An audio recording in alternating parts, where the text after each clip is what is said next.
What is going on, YouTube people? Neo Cards and Comics here for a twofer. Two for the price of one. There is just too much stuff going on. We are combining two topics into one video this fine day. May even be a second video out later this afternoon, as I have a bunch of content pre-recorded post-national, a bunch of Topps Chrome stuff, and the news and randomness just keeps coming, so it keeps pushing that stuff back to stay on current events.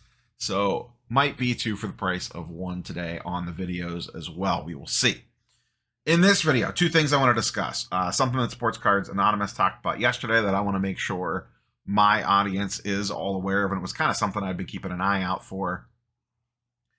He just beat me to the punch on the video. And then also, Lorcana Madness is upon us. If you don't know what that is, we will talk about that in the back half of this video. First up, in the front half, you can check out Sports Cards Anonymous video for the full kind of breakdown on this. But essentially what I want to talk about is Panini, in all their glory, seems to be pulling a little bit of a fast one on us. As of time of recording, and I'm recording Thursday afternoon, late afternoon, almost early evening, Score 2023 football has been out for a full day or two. I saw my local hobby shop advertising it. It's available to purchase on Panini's website. And the thing that I kept checking on this is I wanted to see the checklist, as we've discussed a lot on the channel about Stroud and Levis and Bryce Young autos. You know, would they be in this product or not? They weren't in Football Legacy. But this is kind of like the first real, I don't want to call it a tent pole release because it is a lower end product, but Score is typically like the kickoff to everything. So I kept looking for the checklist, and the products for sale, if I click this little link, no checklist found. Now, just recently, Beckett and Cardboard Connections got their checklist up, I believe, yesterday. And when you go over here and you look at base rookie signatures, Stroud, Levis, and Bryce Young are all missing from the rookie signatures checklist. You could get cards of them, just no autograph cards. This just feels a little like we know what we're doing. We're not going to put the checklist up just in case. Maybe people won't realize and buy a couple boxes. And, you know, Dakota did a pretty good deep dive of looking back at previous years and seeing that on these products, the checklist came out well before the product actually went for sale. So the public service announcement here is be very careful with Panini football product this year. No one has straight come out and said how the exclusivity, if they're exclusive, whatever the case might be with these guys, is going to work. There's a lot of assumptions, a lot of people making some educated guesses, a lot of whispers in back rooms and under tables and all this sorts of shenanigans. But no one, someone knows for sure, but no one in the content space knows 100% for sure what's going on. Or if they do, they don't know it well enough to get out there and say it, or they just don't want to say it. But it appears that their autos aren't going to be in any product, or maybe they have a super limited supply and they're saving it for later. I personally don't think they're going to be in anything. I think those instant cards were the last shot for those guys. I could be wrong on that. Be careful if you're going to chase those. But to me, it seems very disingenuous to put this product up for sale without a checklist on it. It feels very bait and switchy to me. But just be careful if you are pre-ordering product. You know, we're going to get Prism at some point in time. We're going to get Don Russ with Pen Pals. NT, Flawless, all the stuff, Select, you know, that we normally like to chase. And those boxes are going to go up for pre-order and people are going to run for them, or they're going to buy in the breaks. Because, you know, I'm sure breakers are still pricing the Texans pretty high, the Panthers pretty high, because you're still going to get rookie cards of them, just not autographs. So they probably shouldn't be as high as they normally would.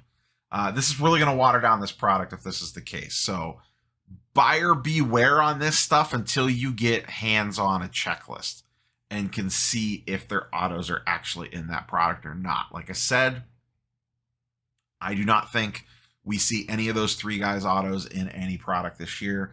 I could be wrong on that one, but so far it is trending in that direction. So be careful out there with football. What do you think? Was this a honest mistake by Panini not having the checklist up, or are they trying to be a little shady on this?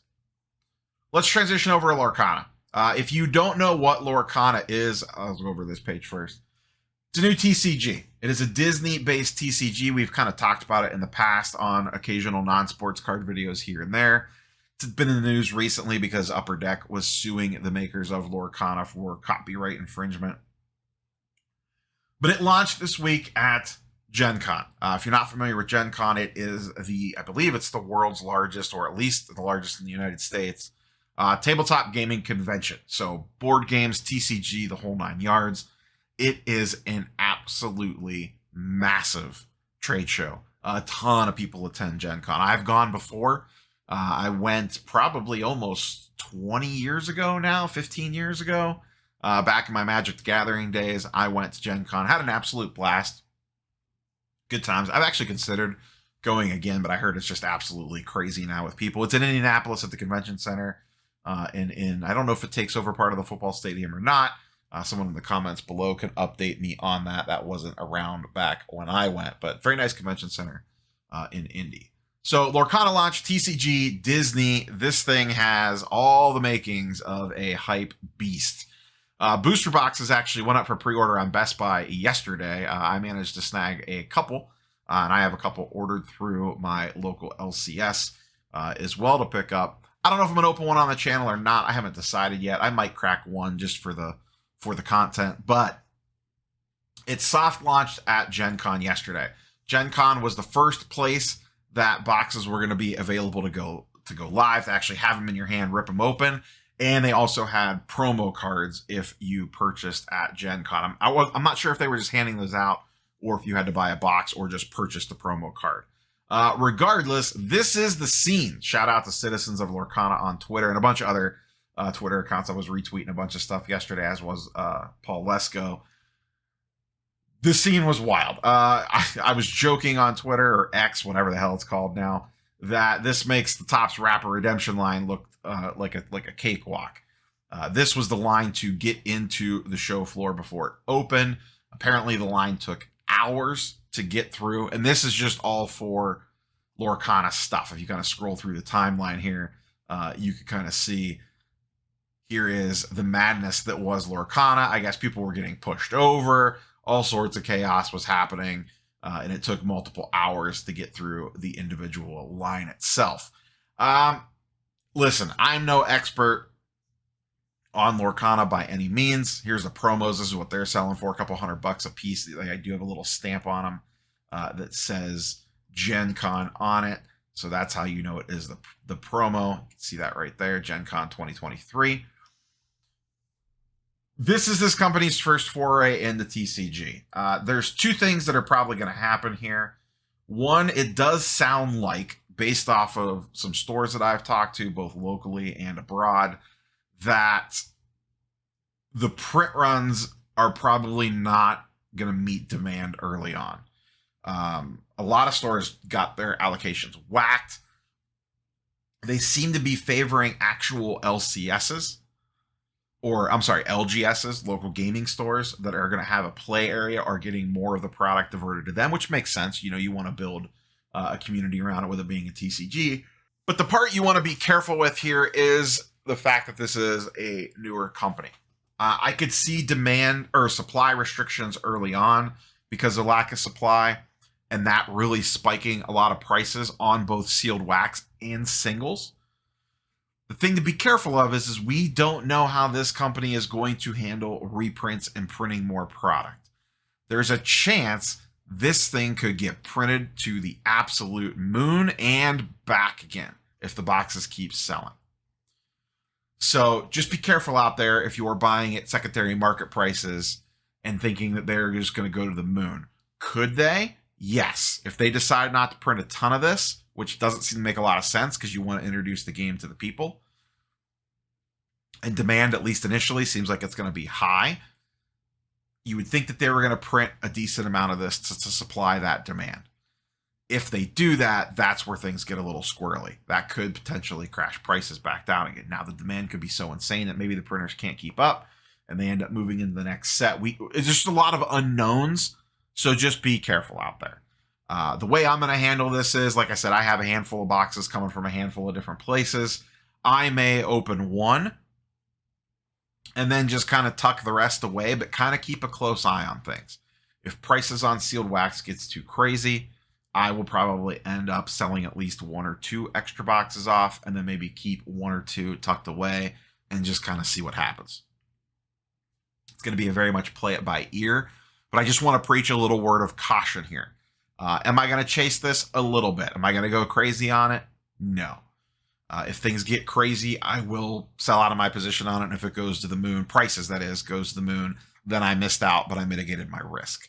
So that's kind of how I'm handling Lorcana. I'm not the biggest Disney person in the world. I mean, I like going to Disney, but I don't collect Disney things besides Star Wars and Marvel, obviously. But I mean, like Disney characters. I enjoy some of the movies fine. I enjoy going to the park fine, but I am not a crazy Disney collector. If you are, more power to you. This should probably be on your radar. So I am taking a very cautious approach to the Lorcana launch. Like I said, these boxes are now in the wild technically. I believe LGSs and LCSs get them very soon as well. And then they go to big box retail in September. So Best Buy had their pre-order. I assume GameStop will have a pre-order. Target will probably have a pre-order. All that stuff. So tread carefully, but just kind of wanted to put that on your radar as well. We will catch you boys and girls on the next one. Peace.